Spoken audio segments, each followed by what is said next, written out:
You ever wake up to the sound of grinding metal and splintering wood in your own backyard? That sick, gut punch sound that makes your stomach drop before you even know what's happening. That was me, standing barefoot on my porch at 6:12 a.m., blinking against the sun, watching a crew of strangers swing crowbars into my shed while Karen, our self-proclaimed HOA queen, stood there like she was directing a parade. My throat locked. "What the hell do you think you're doing?" The words ripped out of me, sharper than I intended. But how else do you react when a mob invades your property? Karen, perfectly smug in her floral robe, didn't even flinch. She just raised one manicured hand like a royal wave and said, "Removing this eyesore. You're welcome, darling." I swear my jaw hit the floor. Eyesore. That shed had been on my property for 10 years. Hand-built with my dad. Every nail still smelled like sweat, sawdust and memories. You can't just... My words tangled with the crunch of wood collapsing. I felt heat crawl up my neck. Was this really happening? She tilted her chin, eyes glinting with that homeowners association righteousness. As queen, I have authority. The board voted.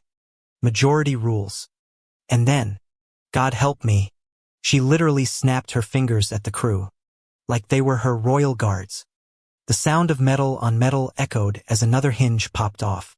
I could taste copper in my mouth, biting my own cheek. "Queen, are you insane?" My voice cracked between disbelief and fury. Karen smiled, and whispered loud enough for everyone to hear. "You should be thanking me. Property values will soar." I let out this laugh, half choke, half sob. "This is my land. That's trespassing, Karen." My pulse hammered. One of the workers glanced at me nervously, his crowbar pausing mid-swing. "Don't stop," Karen barked, her shrill voice slicing through the air. "You're paid for the hour." That did it. Something snapped in me. But not recklessness. Clarity. I whipped out my phone, thumb shaking but steady enough to hit record. "Keep going," I said, voice low, deadly calm. "You're all on camera." Karen's eyes darted to my phone. For the first time, her smirk twitched. "You think the police will side with you?" she hissed. "I run this neighborhood." That arrogance. That blind, toxic arrogance. "We'll see," I said, dialing 911. The crew hesitated. One guy muttered, "Ma'am, maybe we should." "Shut up," Karen snapped, veins pulsing at her temple. "I'll pay you double. Finish the job." God, my heart thudded so loud I swear the whole street could hear. The dispatcher's calm voice grounded me. "Police are on the way." I almost cried with relief. The crew kept hammering, boards cracking like gunshots. My shed groaned like a wounded animal, each blow stabbing me deeper. I wanted to rush down, throw myself in front of it. But Karen's eyes were on me, daring me to move, to give her the satisfaction. So I stood, breathing hard, recording everything, every nail, every insult, every smug glance. And then, the twist I never saw coming. Mr. Alvarez, the quiet war vet from across the street, stepped into his yard. He didn't say much usually, but now, he shouted, voice like thunder, "Drop those tools. That shed's not homeowners association property." His words carried the weight of someone who'd commanded men before. The crew froze. Crowbars hovered mid-air. Even Karen flinched. "Excuse me," she spat, but her voice cracked, weak against his authority. "Mr. Alvarez walked closer, limp pronounced, metals clinking faintly on the chain he always wore. He pointed straight at her. "Lady, what you're doing is illegal. You don't own this land. You don't own us. You're just a neighbor with too much time on her hands." Her face drained of color. For the first time, she looked small. Then, sirens. Sweet, Soul-saving sirens wailing down the street. My chest loosened, tears burning hot in my eyes. 2 patrol cars screeched to a stop. Officers piled out, hands on their belts. Karen tried to compose herself, smoothing her robe like this was a tea party gone wrong. "Officers, thank God you're here," she cooed. "This man is violating homeowners association regulations and But I cut her off, shoving my phone forward. "They broke into my yard. She hired them. I've got the whole thing recorded." One officer raised a brow, already watching the footage. Another eyed the half-demolished shed. Splintered boards scattered like bones. The workers shifted uncomfortably, sweat dripping. "Ma'am," the taller cop said, voice clipped, "did you authorize this demolition?" Karen puffed her chest. "Of course. I am the homeowners association queen." Silence. Honest to God silence. Even the cops blinked. "HOA queen." One repeated, deadpan. She nodded with this little regal tilt. "Yes, I was crowned last month by the board. That grants me authority." The officer exhaled slowly, pinching the bridge of his nose. "Ma'am, there's no such thing. You don't have authority to destroy private property. Turn around. Hands behind your back." "What?"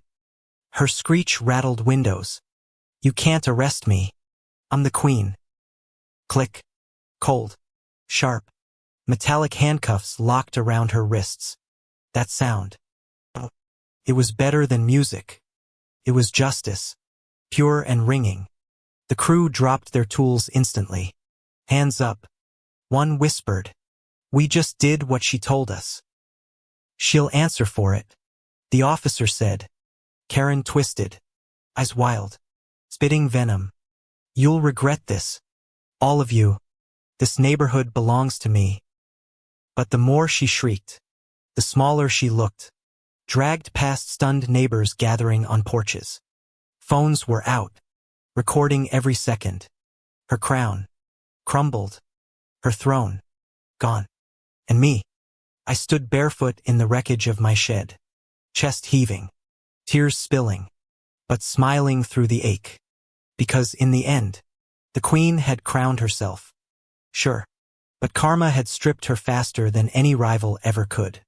I glanced at Mr. Alvarez. He gave me a nod. Steady. Knowing. "Told you." He murmured. "Bullies always fall hardest." I breathed in deep, the air sharp with cedar and justice. My shed might be broken, but my spirit, stronger than ever. And as Karen's screams faded into the distance, swallowed by the patrol car's sirens, I whispered to myself, "Long live the neighborhood." Without her. I didn't believe it until I saw the footage with my own eyes. The HOA president Karen, in every possible sense of the word, pushed my dog into the neighborhood pond. On purpose. Broad daylight. No shame. And the worst part? She had no idea the Coast Guard was testing surveillance drones nearby. Yeah. She really messed with the wrong neighbor this time. Let me rewind a bit, deep breath, because honestly, this whole thing still gets my blood boiling. We'd moved into this cookie-cutter suburban hellscape 2 years ago for peace and quiet. Big yard, good school district, and hey, the houses didn't look too soul-crushing. That was before I met her. Karen. Short blonde bob, always in khakis, always holding a clipboard like it was a sword of righteousness. She sniffed us out the moment we unloaded the moving truck. "Just so you know, we take property maintenance very seriously here," she warned with a fake smile stretched too tight. That was our welcome. Still, we followed every ridiculous rule. Lawn trim to HOA regulation length. Yes, that's a real thing. Shutters a permitted shade of beige, even paid extra to hide the trash cans behind custom fencing. But the one thing Karen hated the most? My dog, Scout. Scout's a rescue. Big, goofy, mixed-breed shepherd with a bark louder than most cars, and a heart made of actual gold. Everyone on the block loved him. Kids hugged him on their way to school.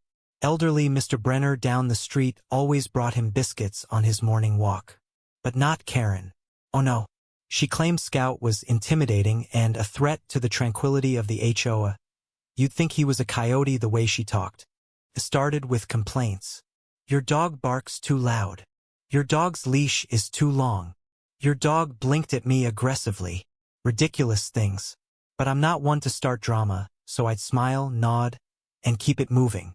Until last Tuesday. Scout and I were walking along the Greenbelt Trail behind our street, the one that runs along the pond. It was a quiet afternoon. Sunny. Birds chirping. Peaceful. Scout was trotting beside me, leash clipped, tail wagging.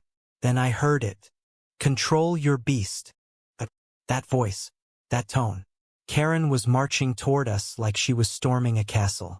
He's off the path again, she snapped. I've told you 100 times. The grass there is HOA maintained. You're trampling the fescue. I held back a laugh. Fescue? Who even talks like that? Karen? I said, calm as I could manage. We're on the trail. He didn't even step off. She huffed and crossed her arms like some hall monitor from hell. I'm documenting this. You'll be hearing from the board. That's when Scout did something he always does when someone's upseat, wagged his tail and leaned his big head forward like, hey, maybe if I smile, you'll like me again. But Karen just scowled. Then God help me blinked. And it happened. She shoved my dog with both hands right in the chest. Scout yelped and stumbled, slipping down the muddy slope and splash. Straight into the pond. What the hell is wrong with you? I yelled. Karen looked pleased, like she'd just proven a point. He came at me, she lied, arms already folding again like a villain in a soap opera. That dog is dangerous. I was defending myself. I rushed to the waterline. Scout was paddling back, soaked and scared, his tail tucked. I helped him up with shaking hands. He was okay, thank God, but furious tears blurred my vision. My voice cracked. You put your hands on my dog. You'll be hearing from my lawyer, she sneered. Now, here's the twist Karen didn't see coming. About a month ago, a friend of mine from the Coast Guard had mentioned they were testing surveillance drones in suburban environments. Some boring logistics experiment. They'd gotten special clearance to monitor certain areas for a week. Coincidentally, our very Greenbelt Trail was one of the map zones. I'd laughed it off then. But now, I texted him immediately. Hey, you said you had footage of the pond area, right? He replied within 5 minutes. Yeah, everything. Want me to pull it? Oh yes, I did. The next morning I had the video in hand. A crystal clear 4K drone clip with audio. It showed everything. Karen marching up. Karen yelling. Karen shoving a happy, harmless dog into the pond. And me, shocked, horrified, scrambling to help him out. But I didn't go to the HOA board. Not yet. See, Karen is the board. At least the president. Her buddies sit on it too, and they'd cover for her faster than a cat covers crap in a litter box. No, I needed the court of public opinion. So I posted it.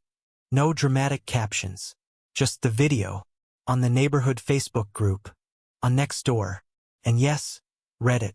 Called it, What Happens When an HOA Karen Thinks No One's Watching. It blew up. By that evening, the post had over 100,000 views.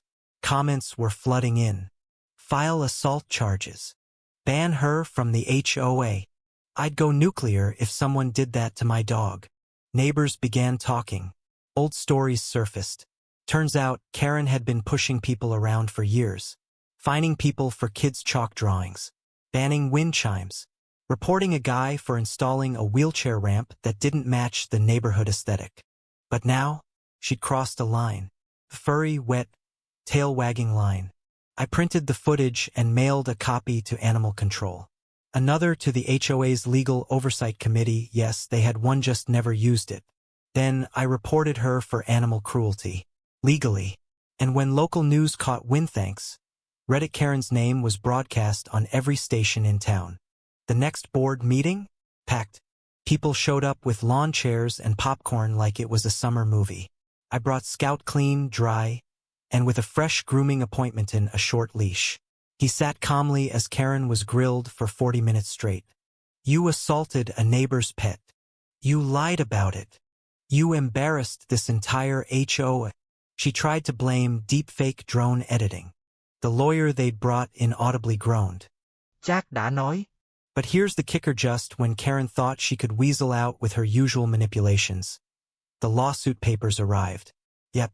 A neighbor, inspired by the viral video and fed up with her tyrannical reign, filed a class action lawsuit against her and the HOA board for harassment, abuse of power, and emotional distress. The legal pressure mounted fast, and suddenly Karen's little kingdom of control started to crumble. She showed up at the hearing with that same smug look, but the judge wasn't having any of it. This behavior is unacceptable, the judge declared, referencing the drone footage as irrefutable evidence. Karen was ordered to step down immediately, and the HOA board was placed under court supervision pending a full investigation. The neighbors? They cheered quietly, relieved that justice was finally served. Scout? Well, he became a local hero. Kids made him honorary mayor stickers, and even the old grumpy Mr. Brenner gave him an extra biscuit. The pond? It was cleaned up, and the neighborhood agreed to install new signs reminding everyone to treat animals with respect because, yes, the suburban drama taught us all something important. Looking back, it's wild how one moment one shove sparked a chain reaction that flipped the whole neighborhood upside down. Karen's own arrogance and cruelty backfired spectacularly. Caught on camera by a drone she didn't even know existed. I still can't believe it sometimes. Who would have thought? But here's what really matters. Standing up to bullies like Karen takes guts, takes community, and it takes proof, the kind that no amount of denial or lawsuits can erase. So, if you ever find yourself facing a Karen in your life, remember this story. Record, share, fight back, because karma, it's real and it's coming for them. And hey, if you want to catch more wild HOA drama, jaw-dropping karma stories, and see justice served with a side of popcorn-worthy conflict, make sure you hit that subscribe button on my YouTube channel. You won't want to miss the next lawsuit showdown. I've never seen anything like that day. One moment, I'm sipping my morning coffee, thinking it's going to be another quiet Saturday, and the next, two screaming Karen sisters are out there losing their damn mind, son and EMT. In my driveway, right in front of me. It started with a screech of tires and the slam of my neighbor's door. Denise, the older Karen, stormed out first, heels clicking like gunshots, face flushed red like she'd swallowed a chili pepper. Right behind her came Lori, the younger one, with that permanently pinched look, arms crossed like she was ready to strangle someone. They were already yelling before they even hit my driveway, voices cutting through the summer air like nails on glass. "Who the hell do you think you are?" Denise shrieked, pointing at the young EMT who had just parked the ambulance, partially blocking their view of the street. "You can't just park wherever you damn well please." The EMT, a tall guy with calm eyes and a patience I'll never understand, raised his hands slowly. "Ma'am, we've got a medical emergency next door. Just trying to help your neighbor here." "Oh, don't you ma'am me," Lori snapped, stepping forward so fast her sandals slapped against the pavement. "You think just because you've got that stupid uniform you can block our driveway?" I was standing there, frozen halfway between my front door and the chaos, coffee mug trembling in my hand. God, I wanted to yell at them to stop, but before I could even breathe, Denise lunged forward and smack-slapped the EMT right across the face. The sound cracked through the driveway like a whip, echoing off the houses. Everything stopped. You could hear a bird chirp 3 streets over. That's how dead quiet it got. The EMT just stood there, his cheek already red, and for a split second, I thought he might actually lose it. But then he just exhaled, slow and heavy, shaking his head. And then I saw the unmistakable shimmer of reflective gear just beyond my fence. See, what the Karen sisters didn't know, hell, what even I forgot for a moment, was that our next-door neighbor's house belonged to Captain Miller of the local firehouse. And that morning, apparently, the entire crew had come over for a barbecue after a night shift. 10 firefighters, sitting in the backyard, watching everything. I swear, when I saw those broad shoulders and yellow helmets peeking over the fence, my heart just about burst out of my chest. This wasn't going to end well for the Karens, and damn, did they deserve every bit of it. Before I could warn them, Lori stepped up beside her sister, her voice dripping with venom. "You're lucky my husband's not here. He'd have your badge and your job in a heartbeat." The EMT's radio crackled. "Unit 7? Status?" He clicked it without breaking eye contact. Still on scene. Minor complication." That's when Captain Miller's voice bellowed out from next door, deep and booming like thunder before a storm. "Minor complication? Son. Looks like you got yourself a full-blown Karen hurricane out there. I swear to God." Both sisters spun around like their heads were on swivels. The fence gate swung open, and out marched the whole damn firehouse crew. Boots thudding, gloves on, axes hanging at their belts. It was like watching a slow-motion movie scene, pure power and silent judgment rolling toward those two screaming women. Denise's face went pale. Lori actually gasped. "Ladies," Captain Miller said, voice calm but dangerous, like a match hovering over gasoline. "You just assaulted a first responder. In broad daylight, while he was saving a life. Wanna explain yourselves?" Denise stammered, pointing at the EMT like a desperate child. "He parked in front of our house. That's illegal." "Illegal?" Miller barked a laugh that made my windows rattle. "You think a driveway is more important than your neighbor's life?" He turned to the EMT. "You good, son?" The EMT rubbed his cheek, still calm as ever. "Yeah, just didn't want to escalate it." "Well," Miller growled, stepping closer to the sisters, "consider it escalated now." God, you should have seen Lori's face when Miller motioned to the crew behind him. One of the guys, a mountain of a man named Travis, pulled out his phone, camera already recording. "Don't worry," Travis said, smirking. "Got the slap on video. Whole department's got eyes on this." Denise's voice cracked like thin ice. You can't do this to us. My husband's on the HOA board. He'll sue every single one of you." I almost laughed out loud. Wrong move. Miller took one slow step closer, his boots crunching on my gravel driveway. "Lady, I am the HOA board when it comes to safety. And right now you're looking at public assault charges, obstruction of emergency services, and being the most hated people in this entire neighborhood." And then, like fate itself had a twisted sense of humor, we heard the sound of a stretcher while rolling out from the next house. The EMT's partner came around the corner, pushing Mrs. Jensen, the sweet, elderly woman who'd fallen in her kitchen. She looked frail, pale, but alive. The EMT's partner gave a quick nod to his teammate. "She's stable," he said. "You did good." Everyone turned to Mrs. Jensen as she weakly waved a trembling hand. "What's going on?"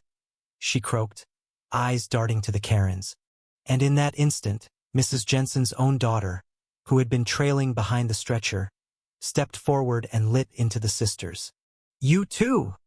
she snapped, voice shaking with rage. "You just slapped the man who saved my mother's life because what? Your view was blocked for 10 minutes. Denise opened her mouth to speak, but Mrs. Jensen's daughter wasn't having it. "No, shut up. I've lived next to you for years, biting my tongue every time you called code enforcement because someone's grass was half an inch too long. But this is a new low, even for you." I felt chills run down my spine. The EMT looked like he wanted to melt into the asphalt. The fire crew was stone-faced, and the sisters? Well, they looked like kids caught shoplifting.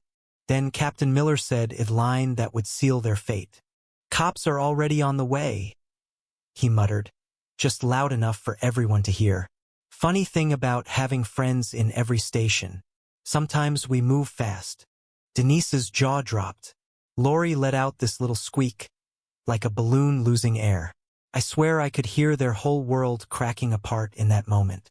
And just when you thought it couldn't get worse, Thambama squad car rolled up at the end of the street, lights flashing. The whole block was outside now, neighbors filming, whispering, some straight up laughing. The Karen sisters were surrounded, cornered like raccoons in a dumpster. When the officer stepped out, Denise tried to run her mouth again. Big mistake.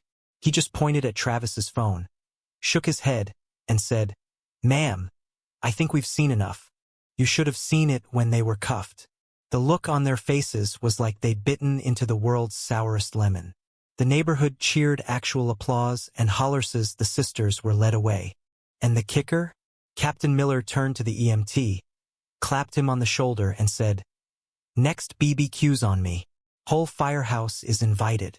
Just make sure you park wherever the hell you want." I let out a breath I didn't know I'd been holding. Jesus. But you know what? The real twist came weeks later when the HOA voted unanimously to ban the Karen sisters from holding any position of power ever again. Their husbands tried to fight it, but after that video went viral, no one wanted to be associated with them. Some folks call it karma. Me? I call it the loudest damn lesson this neighborhood's ever had. Weeks rolled by, but the sting of that day didn't fade for the Karen sisters. In fact, they tried to spin it like they were the victims. I still remember the HOA newsletter hitting my mailbox with Denise's statement plastered in bold letters. Wrongfully arrested planning major lawsuit against EMT and fire department. Yeah, you read that right. A lawsuit. Against the same people who saved a life that day. But what Denise and Lori didn't know was that the video Travis recorded didn't just stay local, it went viral. Millions of views. News stations picked it up. Late-night talk shows roasted them with jokes so brutal even their husbands stopped showing their faces at HOA meetings. By the time the sisters actually filed their lawsuit, every lawyer in town had already seen the footage. Rumor has it 3 different firms literally laughed them out of the office. The one attorney who finally took their case dropped it a week later, citing irreconcilable stupidity. Meanwhile, the EMT? Man, he became a hero overnight. The city gave him a commendation. People sent thank you letters to the firehouse, and Mrs. Jensen's family threw a huge block party in his honor. Even I pitched in, setting up lights in my driveway, the same driveway where it all went down. I'll never forget the look on the EMT's face when he showed up at that party. Still humble, still calm as ever. "Just doing my job," he said, shaking his head with that same quiet patience. Captain Miller clapped him on the back and bellowed, "Yeah. Doing your job while taking a Karen slap like a champ." The crowd roared with laughter. The Karen sisters? They didn't dare show their faces. Not after the HOA officially banned them from any leadership positions. Their so-called lawsuit fizzled out like a damp firework, and by winter, Denise had quietly listed her house for sale. Lori followed soon after. Sometimes late at night, when the street's quiet and the summer heat's just right, I think back to that morning. The slap, the firehouse marching out like a damn cavalry, the sound of handcuffs clicking shut as the whole neighborhood cheered. That wasn't just karma. That was the universe saying loud and clear, mess with the people who save lives, and you'll end up destroying your own. So if you ever think about pulling a Karen move like that, slapping an EMT, starting a lawsuit against heroes, remember this story and maybe hit subscribe on my YouTube channel for more wild HOA justice tales you wouldn't believe unless you saw them yourself. They thought they had me. 2 smug, self-righteous HOA sisters with matching pastel blouses, fake smiles, and enough petty vengeance to fill a courtroom stormed into my life thinking I'd roll over. But I don't back down, and they had no idea my family had law enforcement running through its veins. It started with a tap on the door. Not a knock. A tap like they already owned the place. I opened it to find Trish and Marlene, 2 Karen prototypes with manicured fury in their eyes, flashing their HOA badges like they were FBI. Marlene, the older one, squinted behind oversized sunglasses like she was about to interrogate me. "We've had concerning reports," she said, drawing out the last word like she was tasting something sour. Trish chimed in, "The pool house. People are saying it smells skunky, and that there might be illegal activity." My stomach twisted, not from fear but rage. Illegal activity? In my pool house? They exchanged a glance like they'd practiced it in front of a mirror. "We'll need to take a look," Marlene said, already stepping past me. "Absolutely not," I snapped, stepping in front of her. "You don't get to search my property just because of concerns. This isn't North Korea." Trish fake laughed. "If you have nothing to hide, why not let us take a peek?" I could already feel the blood pressure rising in my temples. This wasn't about a smell. This was about me refusing to let the HOA dictate how often I trimmed my hedges, or that I had guests over on Sunday nights. These women had it out for me. I stood my ground. Get off my porch, or the next person knocking will be my lawyer. They left, but I didn't miss the smirk on Trish's lips. Something was up. 2 days later, it all came crashing down. I got home from the grocery store to flashing lights, yellow tape, and 3 sheriff's deputies standing outside my pool house. My heart dropped. What the hell is going on? I demanded, nearly dropping my bags. One of the deputies turned to me. Sir, we received an anonymous tip about narcotics on the property. We found suspicious packages in your pool house. What? That's insane. My voice cracked, a mixture of fury and disbelief. You think I'm running a drug den in my backyard? I'm a middle-aged contractor with a herniated disc and a koi pond. But then I saw them, Trish and Marlene, standing across the cul-de-sac with arms folded, watching with gleaming eyes like cats waiting for the mouse to twitch. No freaking way. I pushed past the tape. I want to see the evidence. I didn't authorize the search. The deputy held out a clear plastic bag with 3 vacuum-sealed bricks. White powder. My stomach flipped again, but this time with a cold, coiled dread. I had never seen that in my life. Never. This was planted. It had to be. Someone set me up? I said, breath shaking. The lead deputy raised an eyebrow. That's what they all say. That's when I remembered, thank God my son was due back from D.C. that very afternoon. Tyler, my quiet, brilliant boy who spent 10 years busting drug rings across 3 states. I grabbed my phone, hands trembling, and called him. Ty, I need you. It's bad. Karen, bad. You're not gonna believe it. Stay there, he said, already turning his car around. Don't say anything. I'm 15 minutes out.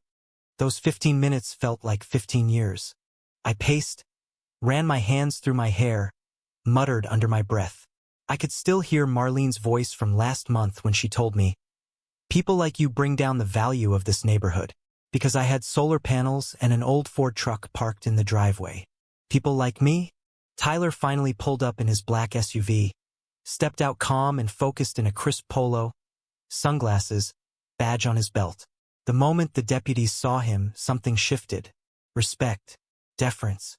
Ty flashed his credentials. Tyler McConnell, DEA. Who's in charge here? The lead deputy stepped forward. Detective Randall. We responded to a tip. Found these bricks in the subject's pool house. Ty looked at the bags, then at me. Then something flickered in his eyes, doubt, disbelief, then steel. You honestly think my dad is trafficking coke? He's the property owner. That's all we have so far. Ty knelt next to the bags, pulled out a pocket knife, cut a slit. White powder spilled out onto a test slide. He flicked open a field test kit from his bag. Click, squirt, wait. Seconds passed. Nothing. He tried again with a second chemical. Still nothing. Then he stood up. That's powdered drywall. Possibly mixed with cornstarch. Definitely not cocaine. Randall blinked. You sure? Ty held up the strip. I'm sure. You've been duped. I exhaled so hard my knees nearly buckled. Oh, thank God. Then his voice got cold. Sharp. Where exactly was this tip from? Randall flipped his notepad. Anonymous voicemail. Female caller. Gave a detailed description of the shed layout and said she saw movement through the side window. Ty narrowed his eyes. Side window? The pool house doesn't have a side window. It's stucco all around. Randall looked up, startled. Wait, what? Ty turned to me. Someone planted it. Someone who's been on the property. Recently. And like that, all eyes turned across the street toward Trish and Marlene, still watching with their arms crossed. Now shifting slightly. Trish tugged her sleeve. Marlene muttered something and turned toward their door. Don't let them go, Ty said flatly. I want warrants for both of their homes. Now. And that's when the real panic began. Marlene started power walking toward her house, trying to look casual. Trish grabbed her phone. Tyler beat them both to it, walking calmly but firmly across the lawn. Afternoon, ladies, he said. Mind if I ask where you got drywall dust this fine? They didn't answer. Just stared. Silent. Cold. But cornered. You are aware that falsifying evidence in a federal drug investigation is a felony, right? He continued, his voice calm like a coiled whip. So's calling in a false report, especially if you cross state lines with any of this stuff. That did it. Trish dropped her phone. I didn't know she was actually going to do it, she said, voice high and panicked. Marlene said we'd just scare him a little. I thought it was a joke. Oh my God. Marlene hissed. Shut up, you idiot. But it was too late. The officers were already cuffing her. I stood there on my lawn, arms crossed, the sun beating down on the pavement, watching karma in real time. The same smug women who tried to humiliate me in front of my neighbors were now getting booked for federal obstruction and tampering with evidence. And my son? Still calm, still professional. But as they walked away in cuffs, he turned to me with a smirk. You always said the Karens in this HOA were shady. Guess you were right. I let out a breath, half laugh, half relief. I just didn't think they'd go full Breaking Bad in broad daylight. And just when I thought it was over, another twist. Tyler walked me back toward the house, then hesitated. By the way, one of the bricks did test positive for trace amounts of methamphetamine. What? I turned, startled. But you said. I said it wasn't coke, he corrected. One of those bricks had been handled in a space with meth residue, probably a trailer lab. They're in deep, Dad, like federal time deep. I froze. This wasn't just a setup. It was a window into something much uglier. And the HOA. Oh, they tried to distance themselves. But when 2 board members are arrested for felony drug tampering tied to HOA surveillance abuse, you bet your HOA gets audited too. The audit came. So did the lawsuits. The board dissolved in less than a month. Trish and Marlene? Facing multiple charges, and rumor has it, they tried to flip on each other within hours of getting booked. All I did was build a pool house and say no to their little power games. And they tried to ruin me. But in the end, they framed the wrong man, with the wrong son. The fallout wasn't just legal, it was social, explosive, and oh so satisfying.